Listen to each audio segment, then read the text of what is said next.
പുതിയൊരു വീഡിയോയിലേക്ക് എല്ലാവർക്കും സ്വാഗതം.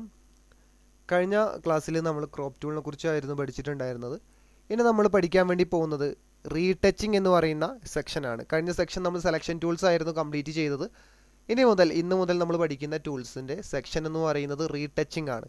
എങ്ങനെയാണ് ഒരു ഇമേജിനെ നമ്മൾ പിമ്പിൾസ് റിമൂവ് ചെയ്ത് ക്ലിയർ ചെയ്തെടുക്കുന്നത്, പഴയ ഒരു പിക്ചറിനെ എങ്ങനെയാണ് പുതിയൊരു പിക്ചറിലേക്ക് മാറ്റിയെടുക്കുന്നത്, അതായത് പഴയ പിക്ചറിൽ ചിലപ്പം കേടുപാടുകളൊക്കെ സംഭവിച്ച പിക്ചറുകൾ ഉണ്ടാവാം, അതൊക്കെ എങ്ങനെയാണ് ക്ലിയർ ആക്കി ഒരു പുതിയൊരു ഇമേജ് നമ്മൾ ക്രിയേറ്റ് ചെയ്തെടുക്കുന്നത് എന്നുള്ള രീതിയിലുള്ള റീടച്ചിങ് ഓപ്ഷൻസ് ആണ് ഇനി നമ്മൾ പഠിക്കാൻ വേണ്ടിയിട്ട് പോകുന്നത്. ഓക്കെ, അപ്പോൾ അതിലേക്ക് നമുക്ക് റീടച്ചിങ്ങിൽ ഫസ്റ്റ് വരുന്ന ടൂൾസ് നമുക്ക് പരിചയപ്പെടാം.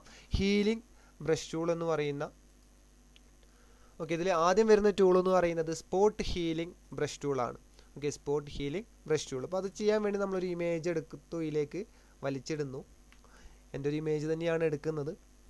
ഇമേജ് എടുത്തു, കൺട്രോൾ പ്രസ് ചെയ്തു, ഇമേജിനെ ഞാൻ സൂം ചെയ്തു. ഓക്കെ, അപ്പോൾ സൂം ചെയ്ത് വെച്ചിട്ടുണ്ട്. ഇതിൽ കാണാമല്ലേ ധാരാളം പിമ്പിൾസുകൾ അവിടെ ഇവിടെയൊക്കെ എൻ്റെ ഫേസിൽ കാണുന്നുണ്ട്. ഇതെങ്ങനെയാണ് നമ്മൾ ക്ലിയർ ചെയ്യുന്നത് എന്നുള്ളതാണ് പഠിക്കാൻ വേണ്ടിയിട്ട് പോകുന്നത്. ഓക്കെ, നമുക്ക് ആദ്യത്തെ ടൂൾസിലേക്ക് വരാം. അപ്പോൾ അതിൽ ഞാൻ ആദ്യത്തെ ടൂള് ഇതാണ്, നമ്മൾ റീടച്ചിങ് സെക്ഷൻ, നമ്മളിവിടെ സെലക്ഷൻ ടൂൾ സെക്ഷൻ കംപ്ലീറ്റ് ചെയ്തു. അതിൽ അടുത്ത ടൂൾ വരുന്നത് റീടച്ചിങ്ങിലെ ആദ്യത്തെ ടൂൾ സ്പോട്ട് ഹീലിംഗ് ബ്രഷ് ടൂളാണ്. സ്പോട്ട് ഹീലിംഗ് ബ്രഷ് ടൂള് ഇത് ഉപയോഗിച്ചുകൊണ്ട് എങ്ങനെയാണ് റീടച്ച് ചെയ്യുക എന്നുള്ളതാണ് നമ്മൾ പഠിക്കുന്നത്. അത് ഉപയോഗിച്ച് ഞാൻ എൻ്റെ വർക്കിൽ, അതായത് എൻ്റെ പിമ്പിൾസ് ഉള്ള പോർഷനിൽ ഞാൻ ജസ്റ്റ് ഒന്ന് ക്ലിക്ക് ചെയ്യുക കേട്ടോ. ജസ്റ്റ് ഇത് ഒന്ന് ക്ലിക്ക് ചെയ്ത സമയത്ത് അതിലുള്ള പിമ്പിൾസ് റിമൂവ് ആയി പോകുന്നുണ്ട് കേട്ടോ. അതിൽ ക്ലിക്ക് ചെയ്തപ്പോൾ അതിലുള്ള പിമ്പിൾസ് എന്തായി, റിമൂവ് ആയി പോകുന്നുണ്ട്. ഇത് സംഭവിക്കുന്നത് എന്താണെന്ന് വെച്ച് കഴിഞ്ഞാൽ അതിൻ്റെ തൊട്ടടുത്തുള്ള പോർഷൻ അതിലേക്ക് ഓട്ടോമാറ്റിക്കായിട്ട് ഫില്ല് ആവുകയാണ് ചെയ്യുന്നത് കേട്ടോ. ഞാനത് മായ്ക്കുന്ന സമയത്ത് അതിൻ്റെ തൊട്ടടുത്തുള്ള പോർഷൻ, ആ ബ്രഷിൻ്റെ തൊട്ടടുത്തുള്ള പോർഷൻ അതിലേക്ക് ഓട്ടോമാറ്റിക്കായിട്ട് ഫില്ല് ആവുകയാണ് ചെയ്യുന്നത്. എങ്ങനെയാണ് അത് ക്ലിയർ ആയി വരുന്നത്? ഓക്കെ, ഇതിനെയാണ് നമ്മൾ സ്പോട്ട് ഹീലിംഗ് ബ്രഷ് ടൂൾ എന്ന് പറയുന്നത്. രണ്ടാമത്തെ ടൂൾ എന്ന് പറയുന്നത് ഹീലിംഗ് ബ്രഷ് ടൂളാണ്. അത് ജസ്റ്റ് ക്ലിക്ക് ചെയ്താലൊന്നും പറ്റില്ല. നമ്മളതിനെ ഓൾട്ട് പ്രസ് ചെയ്ത് പിടിച്ച് കോപ്പി എടുത്തിട്ട് നമുക്ക് വേണ്ട സ്ഥലത്ത് വെക്കുക. അതായത് എനിക്കിപ്പോൾ ഇതിൻ്റെ ഒരു കോപ്പി വേണം, അതായത് ഇവിടെ നമുക്ക് മായ്ക്കണം. അപ്പം അതിന് വേണ്ടിയിട്ട് അതിൻ്റെ തൊട്ടടുത്തുള്ള പോർഷൻ, ഇവിടെയുള്ള പോർഷൻ ഞാൻ ഓൾട്ട് പ്രസ് ചെയ്ത് കോപ്പി എടുക്കുന്നു. ഓൾട്ട് പ്രസ് ചെയ്ത് പിടിക്കുമ്പോൾ കണ്ട മൗസിൻ്റെ പോയിന്റ് വേറൊരു ഫോക്കസിങ് പോയിന്റ് പോലെ ആവുന്നുണ്ട്. അതിന് ജസ്റ്റ് ഒന്ന് മൗസിൻ്റെ ലെഫ്റ്റ് ബട്ടണും കൂടെ പ്രസ് ചെയ്ത് ഇവിടുത്തെ കോപ്പി എടുത്ത് ഞാനിവിടെ എന്താക്കുന്നു, ഇവിടേക്ക് വെച്ച് കൊടുക്കുന്നു. അടുത്ത പോയിന്റ് എടുത്തു വെച്ച് കൊടുക്കും. ഓരോ വട്ടം ക്ലിക്ക് ചെയ്യുമ്പോൾ അതിൻ്റെ തൊട്ടടുത്തുള്ള പോർഷൻ എടുത്തിട്ട് ഫില്ല് ചെയ്ത് വെച്ച് കൊടുക്കുക. അതിൻ്റെ ഇവിടുത്തെ പോർഷൻ എടുത്ത് ഒരിക്കലും ഇവിടെ മായ്ക്കാൻ നിൽക്കരുത്. കാരണം എന്തുകൊണ്ടാണെന്ന് വെച്ച് കഴിഞ്ഞാൽ ഇവിടുത്തെ കളറും തമ്മിൽ വ്യത്യാസം ഉണ്ടാവും. അപ്പം അതുകൊണ്ട് തന്നെ അതിൻ്റെ തൊട്ടടുത്തുള്ള പോർഷൻ എടുത്തിട്ട് എന്ത് ചെയ്യാം, ഫില്ല് ചെയ്ത് കൊടുക്കുക. ഓരോ വട്ടവും ഓൾട്ട് പ്രസ് ചെയ്ത് കോപ്പി എടുത്ത് തന്നെ വെക്കുക. എന്നാലേ നമുക്ക് പെർഫെക്റ്റ് ആയിട്ട് ചെയ്തെടുക്കാൻ വേണ്ടിയിട്ട് പറ്റുള്ളൂ. ഓക്കെ, ഇതുപോലെ നമുക്ക് മായ്ച്ചെടുക്കാൻ പറ്റുന്ന ടൂളാണ് രണ്ടാമത്തെ tool healing brush tool. Okay, Alt press ചെയ്ത് കോപ്പി ചെയ്ത് മായ്ക്കാൻ നമുക്ക് പറ്റും. അതിനാണ് നമ്മൾ ഹീലിംഗ് ബ്രഷ് ടൂൾ ഉപയോഗിക്കുന്നത്. മൂന്നാമത്തെ ടൂൾ എന്ന് പറയുന്നത് പാച്ച് ടൂളാണ്. മൂന്നാമത്തെ ടൂള് പാച്ച് ടൂളാണ്. അത് ലാസോ ടൂൾ പോലെയുള്ള ഒരു ടൂളാണ് ഈ പാച്ച് ടൂൾ എന്ന് പറയുന്നത്. ലാസോ ടൂൾ പോലെ ഉള്ള ഒരു ടൂളാണ് പാച്ച് ടൂൾ. എങ്ങനെയാണെന്ന് വെച്ച് കഴിഞ്ഞാൽ ലാസോ ടൂൾ നമുക്ക് ഫ്രീ ആയിട്ട് മൗസിൻ്റെ ലെഫ്റ്റ് ബട്ടൺ പ്രസ് ചെയ്ത് നമുക്ക് വരയ്ക്കാൻ വേണ്ടി പറ്റൂലേ. അതുപോലെ തന്നെ നമ്മൾ എന്ത് ചെയ്യുക, വരച്ച് നമുക്ക് വേണ്ട സ്ഥലത്തേക്ക് എന്ത് ചെയ്യുക, മാറ്റി വെച്ച് കൊടുക്കുക കേട്ടോ. രണ്ടാമത്തെ സെലക്ഷൻ പോകുന്നിടത്തുള്ള പോർഷനാണ് എന്താക്കുന്നത്, ഇവിടേക്ക് വരുന്നത്. ഇവിടുത്തെ ഇപ്പോൾ ഞാനിത് രണ്ട് സെലക്ഷൻ, ഇപ്പോൾ ഞാൻ ആദ്യം ഒരു പാച്ചിട്ടുള്ള ഒരു സെലക്ഷൻ വരച്ച് കഴിഞ്ഞാൽ അത് നിങ്ങൾ ഡ്രാഗ് ചെയ്യുന്ന സമയത്ത് കണ്ട രണ്ട് സെലക്ഷൻ വന്നു. ഈ രണ്ടാമത്തെ സെലക്ഷൻ ഞാൻ കൊണ്ടുപോകുന്നിടത്തുള്ള പോർഷനാണ് ഇവിടേക്ക് എന്താവുന്നത്, ഫില്ലാവുന്നത്. ഓക്കെ, അപ്പോൾ അത് നമുക്ക് അങ്ങനെ വായിച്ചെടുക്കാൻ വേണ്ടിയിട്ടാണ് എന്ത് ഉപയോഗിക്കുന്നത്, പാച്ച് ടൂൾ ഉപയോഗിക്കുന്നത്. കുറച്ചും കൂടെ ബെറ്റർ ആയിട്ട് നമുക്ക് ഇതുപോലെയുള്ള റീടച്ചിങ് പിമ്പിൾസും അതുപോലെയുള്ള കാര്യങ്ങൾ റീടച്ച് ചെയ്യാൻ നമുക്ക് ഏറ്റവും എളുപ്പം എന്ന് പറയുന്നത് പാച്ച് ടൂളാണ്. ഓക്കെ, അപ്പോൾ പാച്ച് ടൂളിൻ്റെ സബ് ഓപ്ഷൻസിലേക്ക് വന്നു കഴിഞ്ഞാൽ ഒന്ന് സോഴ്സ് ഉണ്ട്, രണ്ടാമത്തെ ഡെസ്റ്റിനേഷൻ ഉണ്ട്. സോഴ്സ് എന്ന് പറയുന്നതാണ് ഇപ്പോൾ നമ്മൾ ചെയ്തുകൊണ്ടിരിക്കുന്നത്, അതായത് രണ്ടാമത്തെ സെലക്ഷൻ പോകുന്ന പോർഷനാണ് ഇങ്ങോട്ടേക്ക് ഫില്ലാവുക. ഡെസ്റ്റിനേഷൻ എന്ന് പറഞ്ഞു കഴിഞ്ഞാൽ ഇവിടുത്തെ കോപ്പിയാണ് ഇപ്പുറത്തേക്ക് പോവുക. രണ്ടിന് വ്യത്യാസം മനസ്സിലാക്കി വെക്കുക കേട്ടോ. ഡെസ്റ്റിനേഷൻ എന്ന് പറഞ്ഞു കഴിഞ്ഞിട്ടുണ്ടെങ്കിൽ ഇതിൻ്റെ കോപ്പിയാണ് ഇങ്ങോട്ടേക്ക് പോവുക. സോഴ്സ് എന്ന് പറഞ്ഞു കഴിഞ്ഞിട്ടുണ്ടെങ്കിൽ വരയ്ക്കുമ്പോൾ രണ്ട് സെലക്ഷൻ വരും. രണ്ടാമത്തെ സെലക്ഷൻ പോകുന്നിടത്തുള്ള പോർഷനാണ് ആദ്യം വരച്ച സെലക്ഷനിലേക്ക് ഫില്ലാവുക കേട്ടോ. ഓക്കെ, അപ്പോൾ ഇതാണ് നമ്മൾ പിമ്പിൾസും കാര്യങ്ങളൊക്കെ ക്ലിയർ ചെയ്യുന്ന മെത്തേഡ്. ഈ മൂന്ന് ടൂൾ ഉപയോഗിച്ചുകൊണ്ട് തന്നെയാണ് നമ്മൾ ചെയ്യാറ്. അതിലധികവും പാച്ച് ടൂൾ ഉപയോഗിച്ചുകൊണ്ടാണ് ചെയ്യുക. ഓക്കെ, പാച്ച് ടൂൾ ഉപയോഗിക്കുന്നു, വരയ്ക്കുന്നു, മാറ്റി വെക്കുന്നു, വരയ്ക്കുന്നു, മാറ്റി വെക്കുന്നു. ഇതുപോലെ നമുക്ക് സിമ്പിളായിട്ട് എന്ത് ചെയ്യാം, നമ്മൾ ഫേസിലെ പിമ്പിൾസും കാര്യങ്ങളൊക്കെ നമുക്ക് റിമൂവ് ചെയ്ത് കളയാൻ വേണ്ടിയിട്ട് പറ്റും. ഓക്കെ,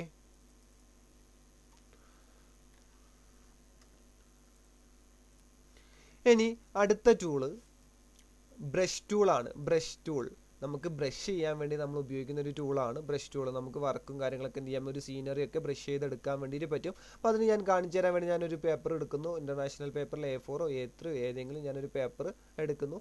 അല്ലെങ്കിൽ ഒരു പണിയാം ഫിലിം ആൻഡ് വീഡിയോ ഒരു 2K 4K കുറച്ച് വൈഡായി കിടക്കുന്ന ഒരു പേപ്പർ ഞാൻ എടുക്കുന്നു. ഓക്കെ, ബ്രഷ് ടൂൾ എടുത്തു. ബ്രഷ് ടൂൾ എടുത്ത സമയത്ത് നമുക്കിവിടെ കുറച്ച് ബ്രഷസ് ഇവിടെ കിട്ടും. ബ്രഷസ് കൊണ്ട് നമുക്ക് എന്ത് ചെയ്യാൻ പറ്റും, ഓരോ സീനറികൾ നമുക്ക് വരച്ചെടുക്കാൻ പറ്റും. ഓരോ തരത്തിലുള്ള ബ്രഷുകൾ ഉണ്ട്. ഇതിൽ നമുക്ക് എന്ത് ചെയ്യാം, പുതിയ ബ്രഷുകൾ വേണമെങ്കിൽ ഇവിടെ ഈ ഒരു ആരോയിൽ ക്ലിക്ക് ചെയ്യുക. ആരോയിൽ ക്ലിക്ക് ചെയ്യുന്ന സമയത്ത് കണ്ട ലോഡ് ബ്രഷ് എന്ന് പറയുന്ന ഒരു ഓപ്ഷൻ ഇവിടെ കാണുന്നുണ്ട്. ലോഡ് ബ്രഷിൽ ക്ലിക്ക് ചെയ്ത് കഴിഞ്ഞാൽ നമുക്ക് ഇൻ്റർനെറ്റിൽ നിന്ന് ABR എന്ന് പറയുന്ന ഫയൽ നമുക്കുണ്ടെങ്കിൽ ഡൗൺലോഡ് ചെയ്ത് നമുക്ക് എന്ത് ചെയ്യാം, ഇതിലേക്ക് പുതിയ പുതിയ ബ്രഷുകൾ നമുക്ക് ആഡ് ചെയ്തെടുക്കാൻ വേണ്ടിയിട്ട് പറ്റും. ഓക്കെ, അപ്പോൾ ഞാനതൊന്നും നോക്കുന്നില്ല. ഇതിലുള്ള ഡിഫോൾട്ടായിട്ടുള്ള ബ്രഷ് ഉപയോഗിച്ചുകൊണ്ട് എങ്ങനെയാണ് നമ്മൾ ചെറിയൊരു തരത്തിലുള്ള സീനറികൾ ചെയ്യുക എന്നുള്ളത് ഞാൻ കാണിച്ചു തരാം. എലിപ്റ്റിക്കൽ എടുക്കുന്നു.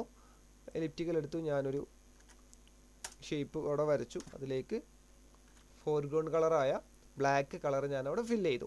ഇനി ഞാനത് ബ്രഷ് ടൂൾ എടുക്കുന്നു. B ആണ് ബ്രഷ് ടൂളിൻ്റെ ഷോർട്ട് കട്ട് വരുന്നത്. ബ്രഷ് ടൂൾ എടുത്തു. ഞാൻ ഇവിടുന്ന് ഇതുപോലെയുള്ള ബ്രഷസ് ഞാൻ എടുക്കുന്നു. അല്ലെങ്കിൽ പുല്ലിൻ്റെ ബ്രഷ് ഉണ്ട്, അത് ഗ്രാസിൻ്റെ ഒരു ബ്രഷ് ഇവിടെ ഉണ്ട്.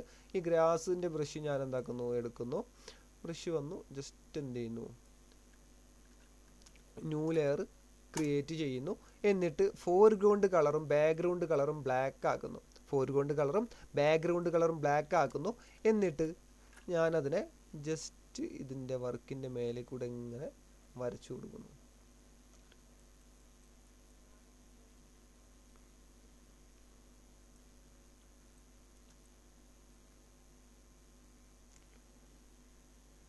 ഓക്കെ, വരച്ചു കൊടുക്കുന്നുണ്ട്. ഇവിടെ കണ്ടോ, ഒപ്പാസിറ്റി ഫ്ലോ എന്ന് പറയുന്ന 2 ഓപ്ഷൻ ഉണ്ട്. ബ്രഷിൻ്റെ ഒപ്പാസിറ്റി നമ്മൾ കൂട്ടുകയാണെങ്കിൽ ബ്രഷ് ട്രാൻസ്പെറൻ്റ് അല്ലാത്ത രീതിയിൽ ഫുള്ളായിട്ട് നമുക്ക് കിട്ടും. ഒപ്പാസിറ്റി കുറയ്ക്കുന്നതിനനുസരിച്ച് ബ്രഷ് ട്രാൻസ്പെറൻ്റ് രൂപത്തിലാണ് പോവുക. ഓക്കെ, ഇനി അടുത്ത് ഫ്ലോ എന്ന് പറയുന്നത് കാണിച്ചു തരാം. ഫ്ലോ എന്ന് പറഞ്ഞു കഴിഞ്ഞിട്ടുണ്ടെങ്കിൽ അതിൻ്റെ ഒഴുക്ക് നമുക്ക് കൂട്ടാനും കുറയ്ക്കാനും പറ്റും. ഇപ്പോൾ ഞാനത് ട്രാൻസ്പെറൻ്റ് ഫ്ലോയും 100% ഇടുന്നു. എന്നിട്ട് ഞാനത് വരയ്ക്കുമ്പോൾ കണ്ടോ, കറക്റ്റ് ആ പുല്ലാണ് നമുക്ക് അവിടെ വരുന്നത്. കണ്ടില്ലേ, കറക്റ്റ് ആ പുല്ലാണ് വരുന്നത്. ഞാനവിടെ ഒപ്പാസിറ്റി കുറച്ച് കഴിഞ്ഞിട്ടുണ്ടെങ്കിൽ ബ്രഷ് ഒരു ട്രാൻസ്പെറൻ്റ് രൂപത്തിലാണ് നമുക്കവിടെ കിട്ടുക. ഓക്കെ, ഇവിടെ മാത്രമല്ല, ധാരാളം സ്ഥലങ്ങളിൽ നമുക്ക് ഒപ്പാസിറ്റിയും ഫ്ലോയും കാണാൻ വേണ്ടി പറ്റും. ഇറേസറൊക്കെ ഉപയോഗിക്കുന്ന സമയത്ത് നമുക്ക് കാണാൻ വേണ്ടി പറ്റും. അപ്പോൾ അത് മനസ്സിലാക്കി വെക്കുക. ഒപ്പാസിറ്റി എന്ന് പറയുന്നത് ട്രാൻസ്പെറൻ്റ് രൂപത്തിലേക്ക് മാറ്റാനും ഫ്ലോ എന്ന് പറയുന്നതിൻ്റെ ഒഴുക്ക് കൂട്ടാനുമാണ്. ഓക്കെ, അപ്പോൾ ഞാനത് ബ്രഷ് എടുത്തു. ഇവിടെ കൂടെ ഞാനിങ്ങനെ വരച്ചു. ദെൻ വീണ്ടും ഞാനൊരു ന്യൂ ലെയർ എടുക്കുന്നു.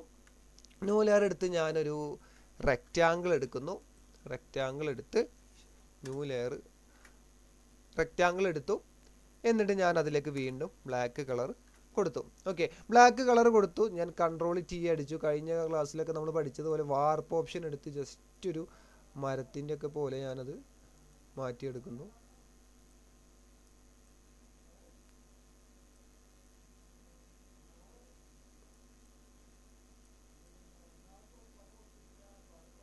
ചിത്രം ഒന്ന് വരയ്ക്കാൻ അറിയില്ല കേട്ടോ, ജസ്റ്റ് ഒന്ന് ചെയ്യുന്നു എന്ന് മാത്രം.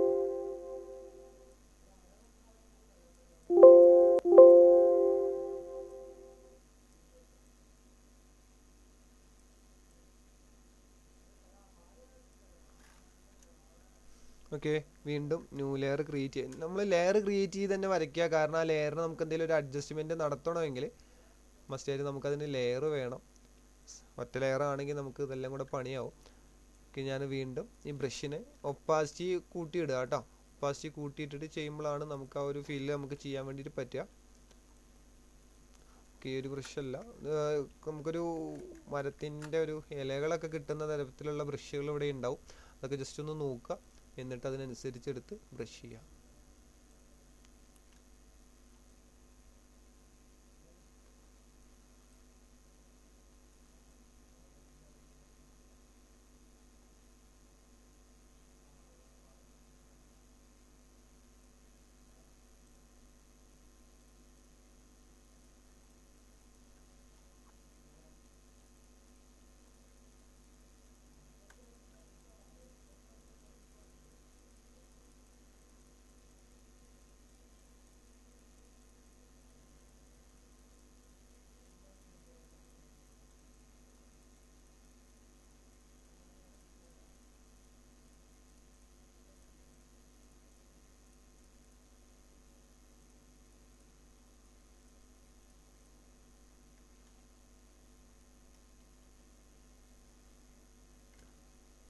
എന്തോ പോലെ ആയിട്ടുണ്ടല്ലേ.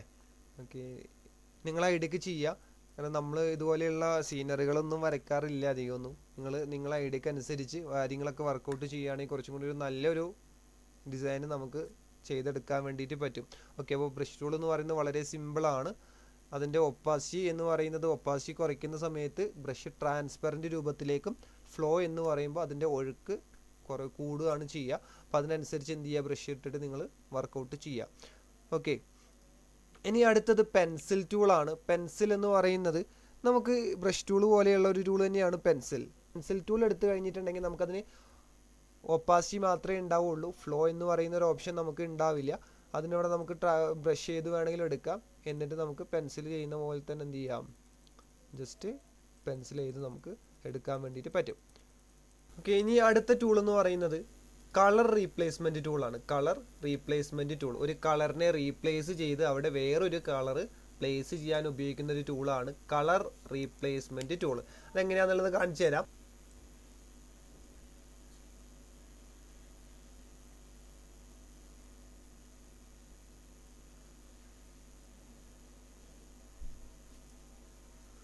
ഓക്കെ, ഇപ്പോൾ ഈ ഒരു കളർ എനിക്ക് മാറ്റിയിട്ട് അവിടെ എൻ്റെ ഫോർഗ്രൗണ്ടിൽ ഇപ്പോൾ നിലവിൽ ഉള്ള കളർ എനിക്കിവിടേക്ക് ഫില്ല് ചെയ്യണം എന്നുണ്ടെങ്കിൽ എനിക്ക് ഈ ഒരു കളർ റീപ്ലേസ്മെൻറ്റ് ടൂള് എടുക്കാൻ വേണ്ടിയിട്ട് പറ്റും.